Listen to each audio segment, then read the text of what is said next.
Welcome to Young Adults Learning Evil, hosted by Nirule. Young Adults Learning Evil is a gritty documentary podcast that explores the intersectionality of class, wealth, and race, and how it has played out over the past 400 years within a community.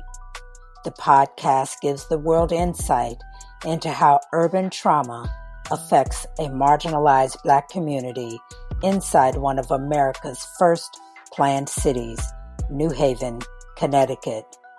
New Haven is also the home of one of the world's most prestigious and powerful institutions, Yale University. Subscribe to Young Adults Learning Evil on your favorite podcast platform. Here is your host, Nirule. Peace. My name is Nirule, and you are listening to Young Adults Learning Evil. Today, we are going to unpack a research paper titled I Live in Shooting Hill. The study researches the perception of Black and Latino middle school students who live in New Haven and participate in a violence prevention program. This is a qualitative study, which means it collects data through interviews and narratives, and it comes to its own conclusion. The first section is the perception of the neighborhood violence and delinquency. So how they see the neighborhood and how they maneuver through it and how they feel about the danger in it. What they found was that most participants see their neighborhoods as dangerous, and many have fears of becoming a victim of violence because they have seen people get jumped, they've seen fist fights, they've seen people get stabbed, they've seen people get shot, and seen people being robbed. Some accepted these conditions as a way of life, and they're engaging with that environment, and they're not intimidated by that violence. The relationship level. If you don't have a relationship with the people, they're going to seem dangerous, or you're going to other yourself. So just reading it, they're going through their interviews, two quotes kind of stuck out to me when they're talking about their neighborhoods, especially like when you're living in New Haven, and I can only imagine what the person that was getting the data was thinking. A 5th grade male stated about his neighborhood: you walk outside and you see a crackhead, drug delivery, sometimes you see prostitutes and stuff like that. So that made me think about, okay, which neighborhood would that be in New Haven that has all those different elements? Because all those elements aren't in every neighborhood. But as far as like prostitution, when you say prostitution, the neighborhood that comes to my mind is either Chapel Street East or Chapel Street West or Ferry Street. All right, so the next quote about the neighborhoods and delinquency that stood out to me was a quote from an 8th grade girl and an 8th grade boy. They're a little bit older than the 5th grader from the last quote, so they can have a little bit better, more in-depth perception of what's going on. She says, quote, "It is different when you take one turn in like a ghetto area and then you turn again and all you see is just nice stuff like shops and stuff like that." And then the moderator asks, "How does that make you feel?" Then the 8th grade male, he says, "It's segregated, like our hood and your hood." So they're internalizing that they get less than, because they know just from one step, just one turn of the corner, and conditions change. Yeah. And that 8th grader, he already said it's segregated, and I only see people that look like me in these conditions. And this is in 2008. New Haven has a poverty level of 24%. That's when it's at its low. It goes to a high at sometimes at 36%. So there are some people that have enough money to keep everyone afloat, even if you don't have any. Because even though Connecticut has the highest per capita income, these 3 cities, Bridgeport, New Haven, and Hartford, have the highest rates of poverty in the country. It's structural racism, and the children are affected from it. And this is at 8th grade. So they're going to go into high school and they're going to learn more, and they're going to they're going to perceive more. So, but like I said, this is what young adults learn. And this is Young Adults Learning Evil. It's not like a curriculum. It's just growing up in New Haven.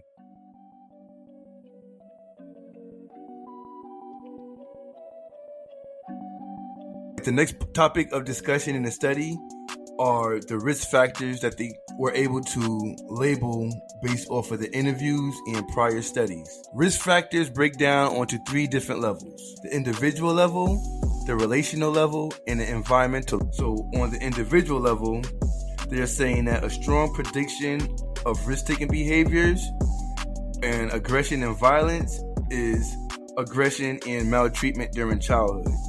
With my experience working with special needs children with behavior problems, that a lot of kids that have experienced trauma, especially at a young age before they're able to verbally express themselves, they have a lot of internalized anger that they are unable to healthily express. So that becomes, especially inside of a school setting, becomes very aggressive in a lot of at-risk behaviors. And that's why it's especially important that in those settings that they got someone that can relate to them and they don't get criminalized for their experiences that they got as a child, you know? If you don't have any healthy attachments, you will always, feel like you have to protect yourself. And that's what brings up the heightened aggressiveness. You would rather hurt someone before they hurt you. And that's the way a lot of kids that have those type of experiences, that's how they carry it. And this is before they're adults. I'm talking about 5, 6, and 7-year-olds. So when they become adults, and if no one's giving them the type of therapeutic experiences they need, that's where you see a lot of these youthful crime offenders. The next one is low emotional attachments to parents or caregivers. And that comes about from especially single parents working lots of hours and the kids being taken care of by other family members or neighbors or just the neighborhood. You got parents that are also dealing with trauma that never had those emotional attachments when they were growing up. So they don't know how to create those type of bonds with their children. And that cycle just perpetuates itself.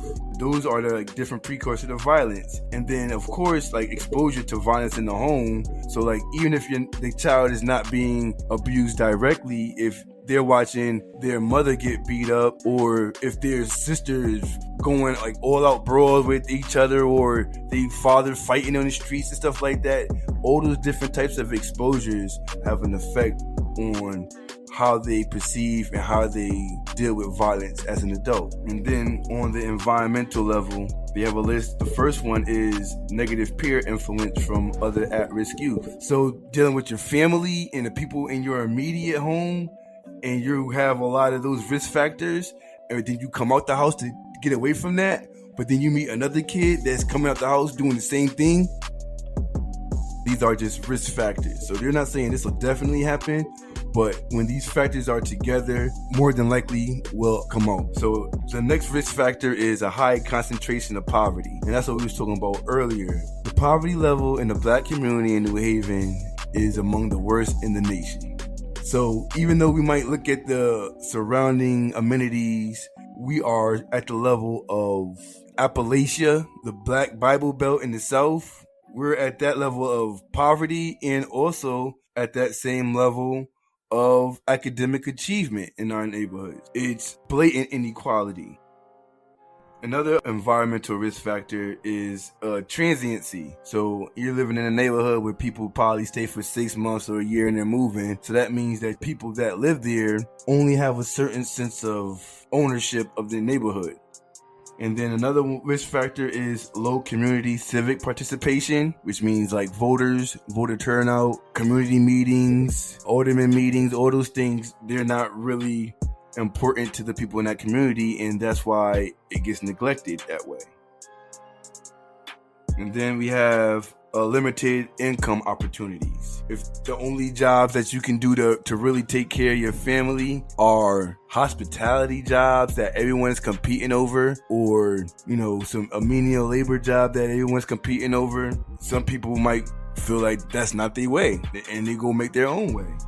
Another risk factor that they put up here is low social capital. Social capital is a positive product of human interaction. The positive outcome may be tangible or intangible and may include useful information, innovative ideas, and future opportunities. So they're trying to say that our capital, we don't provide that when we get together, when we interact with each other. Access to firearms.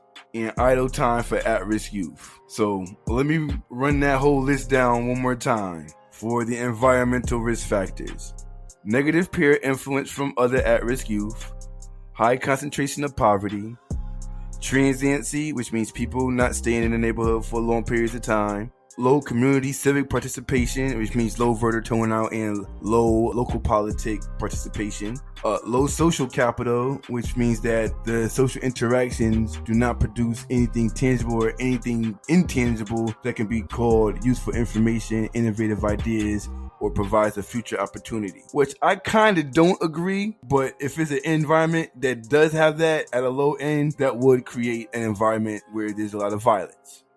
And then you got access to firearms and idle at-risk youth. So those are the environment that's created that a majority of black people do live in at this point right now. And it's a risk factor for violence. These are all things that are known. When I do look at that environmental list, I thought about the whole defund the police. And what made me think about that is that a lot of the ills that are going on in the environment can be alleviated through different social programs. But instead of doing that, they rather criminalize these people for living in this environment.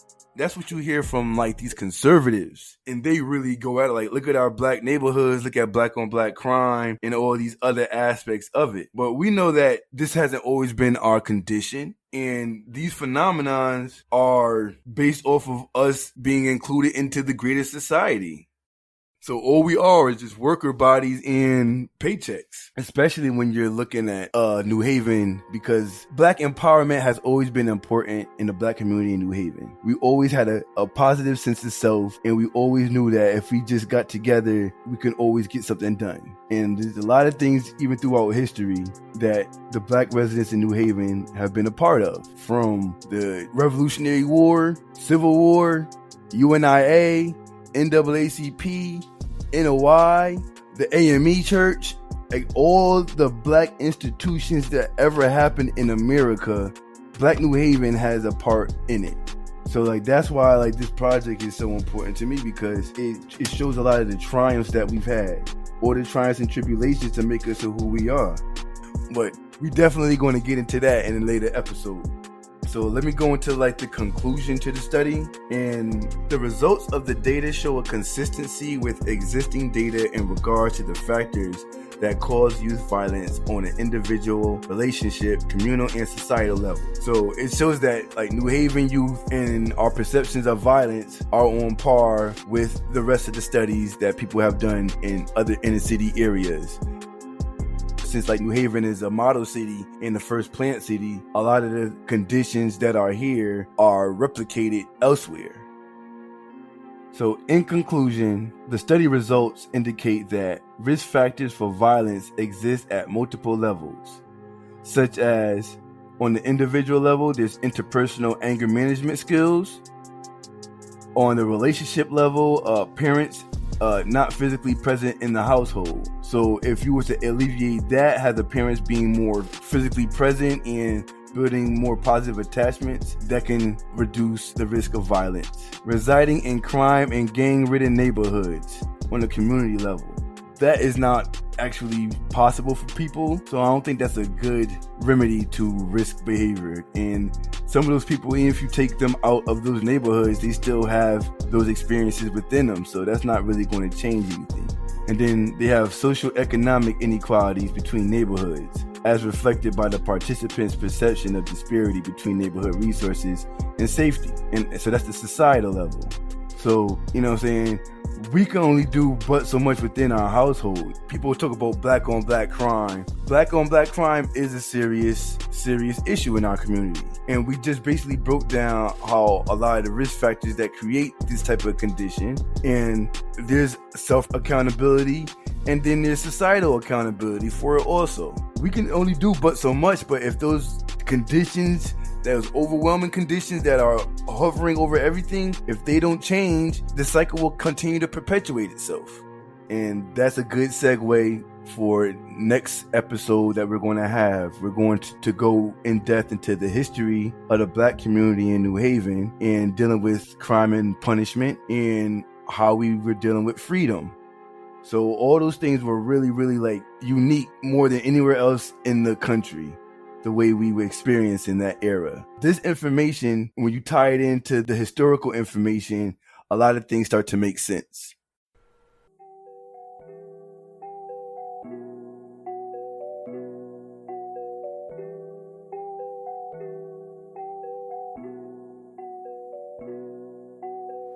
Thank you for listening to Young Adults Learning Evil.